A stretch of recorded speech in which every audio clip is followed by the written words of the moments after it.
Hello everybody, welcome back to my channel, The Francophile Reader. Today we're talking about Chapter 4 of Communal Luxury by Kristin Ross.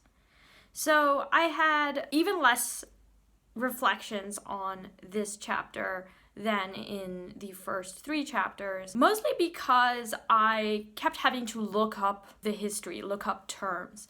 Kristin Ross mentions the Bloody Week, and while the name is self-explanatory, that's the week in which there was blood, so violence and death, I didn't really know the details of what actually occurred during that week. So while this book is an intellectual history, and I believe it's actually part of a series of books that Kristin Ross wrote about the Paris Commune, I wanted to know this history, and so I turned to our handy-dandy Wikipedia, as well as a very interesting article written by The New Yorker, which I will link below, to get ideas about what actually happened during that week, make more sense of the topics that Kristin Ross mentions in Chapter 4. So most of this video is actually going to be about that, but also I will be talking about some of the arguments that Kristin Ross makes. So if you recall from my first video, the National Guard was more radical and supported the Communal, whereas the regular army was backed by the president, Adolphe Thiers, and they are the more conservative. They are often referred to as the Versaillais. Okay, so you have the Communal and the National Guard on the left, and you have Adolphe Thiers, the regular army, and the Versaillais on the right. So we left off with the cannons affair, where the National Guard shot at and killed 2 soldiers in the regular army. That is seen as the starting point of the Paris Commune. Now we know that Kristin Ross has actually pushed the date back further to include all of the different communist meetings, anarchist meetings that occurred during the Franco-Prussian War.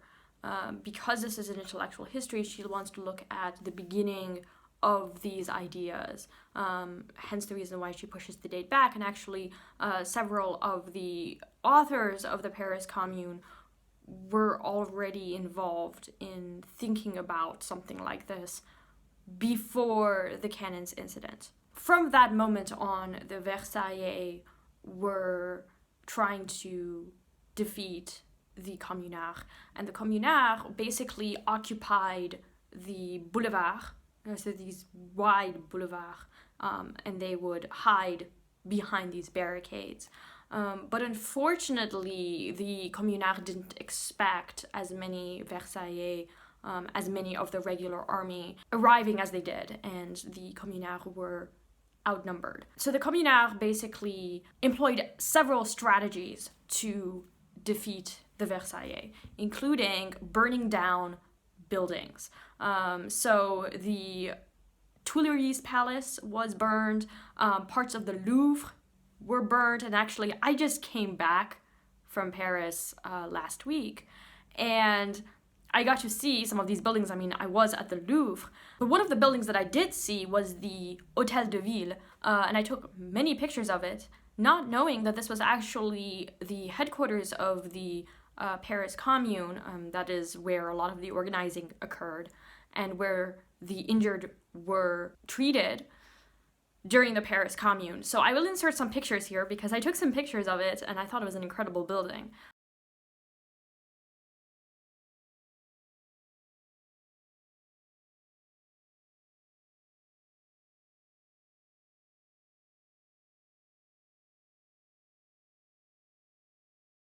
That building was eventually burned by the Communards themselves. So basically, when they knew that the Versaillais were coming, they evacuated all the people and then burned down the Hôtel de Ville. I don't know if they burned it completely because, I mean, it's still standing, but they did set fire to it.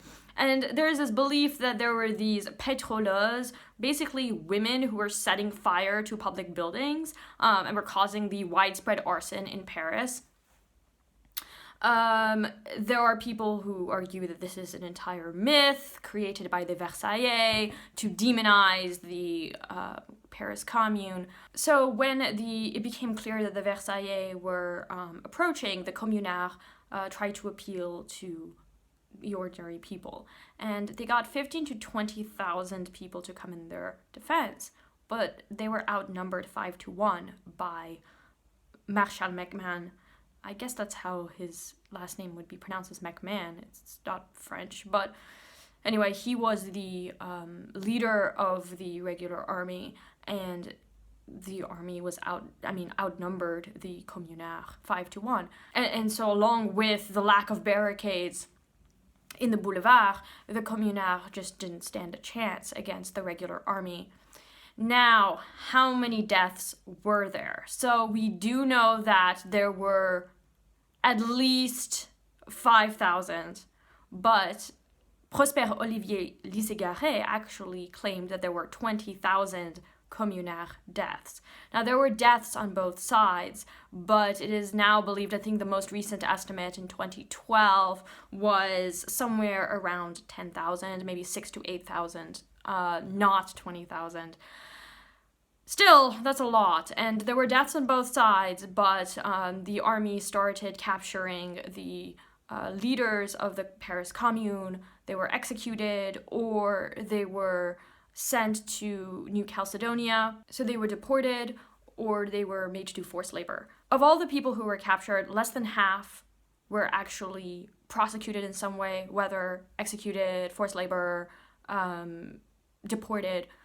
Many of them were just released as people who were involved for some reason, but weren't actually fully responsible for the Paris Commune. The end of the Bloody Week was at the Père Lachaise cemetery, where several of the Communards were executed against this wall at the cemetery.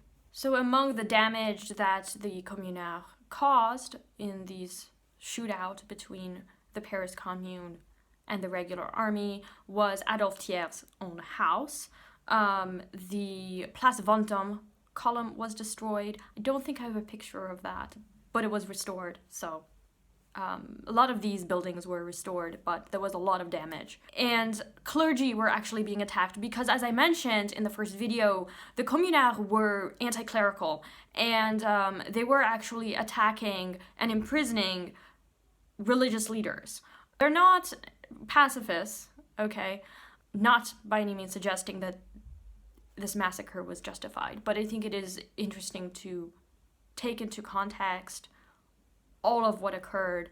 Something that Kristin Ross doesn't mention. She doesn't really describe what the Bloody Week is, but we do see that there is violence on both sides. So anyway, that's the background, and that is, I think really helpful, at least for me, it was very helpful for understanding what she's talking about. The major topic in this section has to do with the difference between anarchist communism and collectivist communism. So anarchist communism was about the complete extinction of exchange values. So there being no market, no state whatsoever, versus a collectivist communism, which, still maintains an exchange economy, but within a network of worker-centered collectivities. So you would have these collectivities of workers, and within those communities, there would be an exchange economy. But anarchist communism, which our leaders William Morris, Élisée Reclus, Peter Kropotkin, these were all proponents of anarchist communism. Here's what Kristin Ross says. What unites and cross-pollinates thinkers like Morris, Marx, Reclus, Kropotkin, and others in the wake of the Commune, regardless of the political labels each might have chosen for himself, is a vision of social transformation predicated on a large voluntary federation of free associations existing at the local level. So there are a lot of different things mentioned here. It's a large voluntary federation of free associations existing at the local level. So it's a network of small local communities. So of course, the survivors of the Paris Commune ended up in exile, and the legacy of the Paris Commune really inspired other similar movements, obviously of a smaller scale, in places like London. And in a way, this is how Kristin Ross reads the Paris Commune event. She sees it as this inspiring event that has a lot of relevance for today. And she's very open about it. To her credit, she really puts her cards on the table and says that the Paris Commune and the aspects that she highlights, she feels have a lot of relevance for today and for our current struggles against capitalism. There are several stories and poems that are inspired by the Paris Commune. I'm going to try to see if I can find these articles, because George Bernard Shaw actually wrote about William Morris. And if I find it, I will make an entire video about it, because I think it'll be interesting to read George Bernard Shaw was a playwright who was very much involved in the socialist movement in the early 20th century, and it'd be really interesting to read his reflections on the Paris Commune. There's also Victor Hugo, who of course wrote Notre-Dame de Paris and who wrote Les Misérables. I just saw the Cathedral of Notre Dame. And while he was critical of the Versailles, he was also not a fan of the Paris Commune.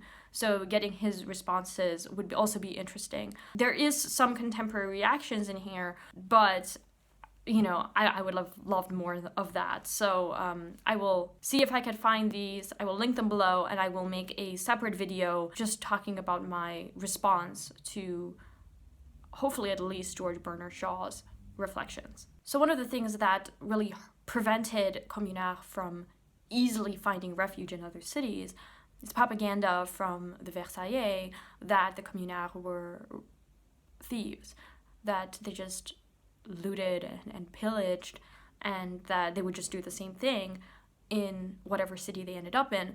Evidently, a lot of the refugees, though, did end up in Geneva, where I am currently living. Geneva and Lausanne, which are two of the major cities in the French-speaking part of Switzerland. Most of the refugees ended up either in Switzerland or in England, so in London. And it is here that the Communards actually encounter the French anarchists, who tend to be more of the collectivist anarchist or the collectivist communist group versus the anarchist communist group. While she talks about these different types of anarchism, she argues that, even while there were disagreements among the survivors about, what kind of socialism needed to be implemented, they still shared a lot in common. Here is what Kristin Ross says. The development of something called anarchist communism and the thinkers associated with it, however loosely and without, in some cases, they're embracing that particular label per se, are of interest to me because they form part of a deeply productive theoretical mix with direct resonance for us today. The intricacies and drama of the Marx-Bakunin split have dominated our perception of the politics of the period immediately after the Commune and led to an often reductive and overdrawn opposition, still bitterly and tiresomely rehearsed today, between an anarchist focus on political domination on the one hand and a Marxist focus on economic exploitation on the other. It is interesting to note that Élisée Reclus, to take one example, showed no interest whatsoever in the Marx-Bakunin split, despite being close to Bakunin and delivering one of the eulogies at his funeral. Indeed, it was Reclus who was responsible for seeing into print Bakunin's short essay about the Paris Commune after his death. By following Reclus' lead and shifting our attention away from that rivalry, we can begin to perceive what the people on its fringes, all of whom were in the midst of living through the looting and extensive centralization of the bourgeois state that had triumphed in 1871, held in common. What they shared was a view of human living that left little or no place for either the state or party politics, the nation or the market. From the Commune, they retained the idea and experience that equality enables, rather than detracts, from individualism. Also shared was an unwillingness to subordinate hope to economic determinism.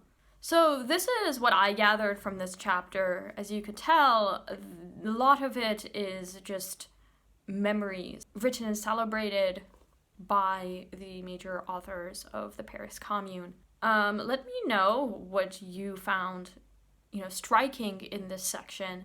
And next week we will be discussing the final chapter and conclusion of Communal Luxury. Thank you everybody for watching, and I will talk to you later. Bye now.